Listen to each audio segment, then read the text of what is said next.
Predstavme si nejakú aparatúru, ktorá sa pohybuje vo vzduchu a vysiela zvukový tón frekvencie napríklad 1000 kmitov za sekundu smerom k dvom odrazným plochám.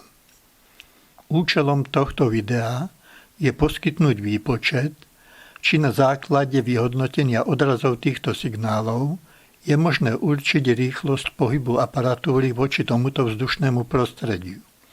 Predpokladáme, že ovzdušie sa nepohybuje a budeme ho považovať za vzťažnú sústavu. Najprv vyriešime prípad, kedy je aparatúra voči okolitému vzduchu v pokoji. Ako vidieť na obrázku, v čase t rovná sa 0 vychádza zo zdroja zvuku z bodu B vrchol zvukovej vlny, ktorý označíme V0. Rýchlosť zvuku nech je 330 metrov za sekundu a vzdialenosť z bodu B k hornej a bočnej odraznej ploche je rovnaká 1650 mm. Po uplynutí 5 milisekúnd sa nachádza medzi zdrojom v bode B a odraznými plochami 5 vrcholov zvukových vln. Po uplynutí ďalších 5 milisekúnd sa odrazené vlny vrátia naspäť do bodu B súčasne.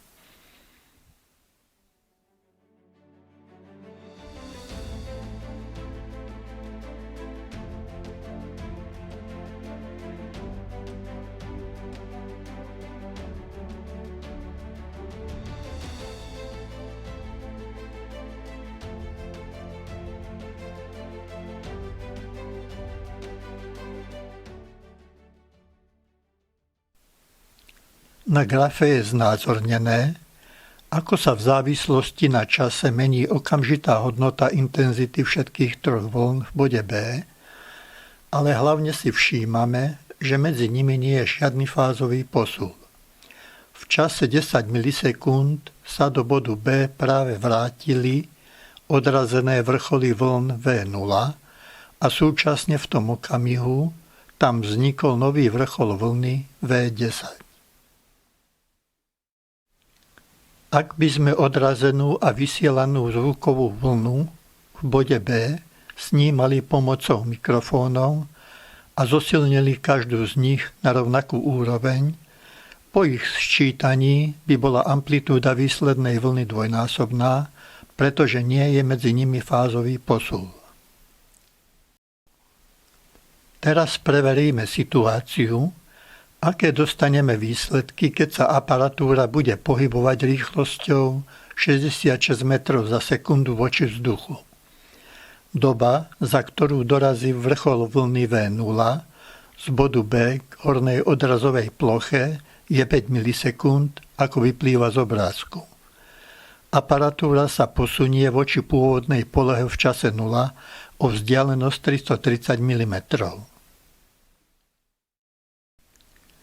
Vrchol vlny V0 sa odrazí od hornej plochy a vráti sa do bodu B za čas Tp.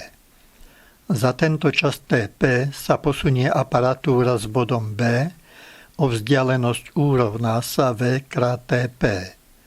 Na základe Pythagorovej vety zostavíme rovnicu za účelom výpočtu času Tp. Vyriešime kvadratickú rovnicu.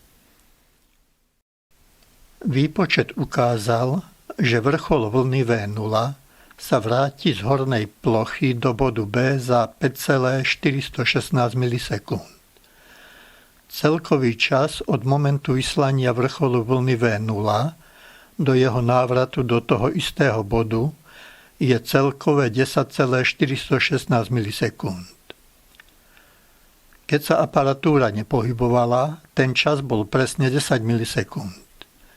Vidíme, že pri pohybe aparatúry nastáva oneskorenie návratu vrcholu vlny a tým dochádza k fázovému posuvu voči vysielanému tónu frekvencie 1000 kmitov za sekundu.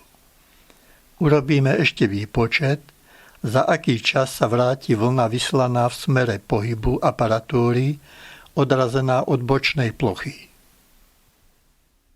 V čase t rovná sa 0 bol vyslaný vrchol vlny V0 k pravej odraznej ploche. Dorazil tam za čas TV rovná sa 6,25 milisekúnd. Aparatúra prešla za ten čas dráhu 412,5 mm rýchlosťou 66 metrov za sekundu. Vrchol vlny prešiel dráhu 412,5 plus 1650 mm rýchlosťou 330 metrov za sekundu, až narazil na bočnú odraznú plochu.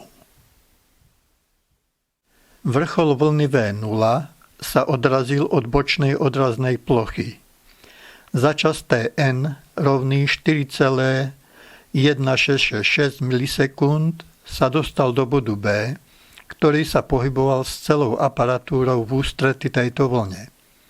Pritom prešiel vzdialenosť 1650 mm, zmenšenú o 275 mm a pohyboval sa rýchlosťou 330 metrov za sekundu stojacím vzduchom.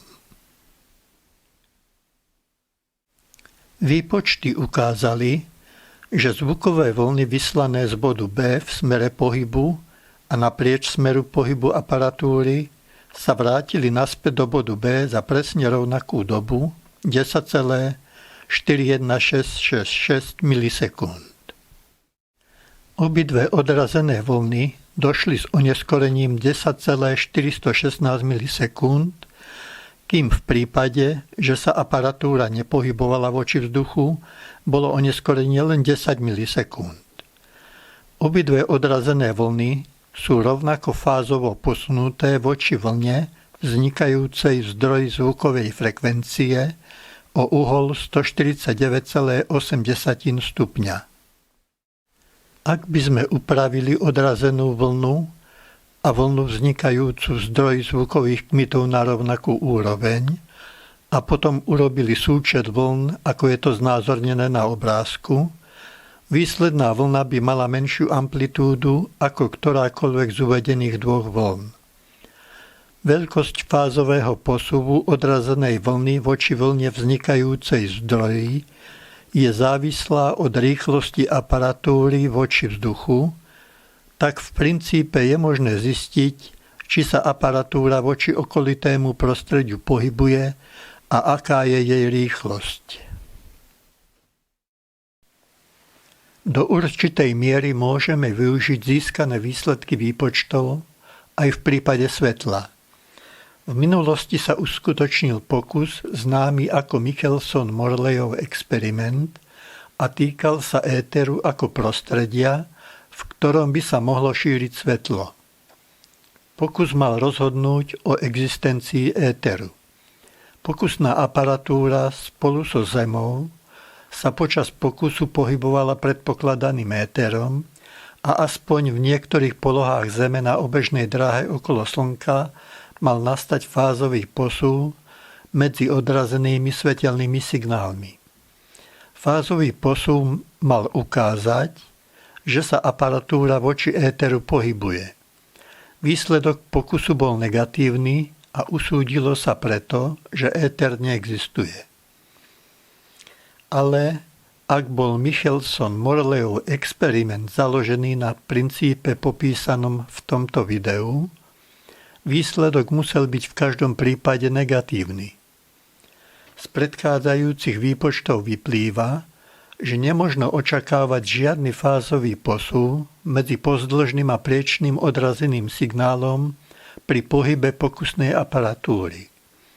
Nie je teda možné rozhodnúť na základe negatívneho výsledku Michelson-Morleyovho experimentu, či éter existuje alebo nie. Napriek tomu mieru pohybu pokusnej aparatúry v predpokladanom éteri by bolo možné zistiť vyhodnotením fázového posuvu medzi odrazeným svetelným signálom a svetelným signálom vychádzajúcim priamo zo zdroja svetla, nie na základe fázového posuvu odrazených signálov medzi sebou. Toto video možno bude inšpirovať niekoho, aby navrhol úpravu Michelson-Morleyovho experimentu.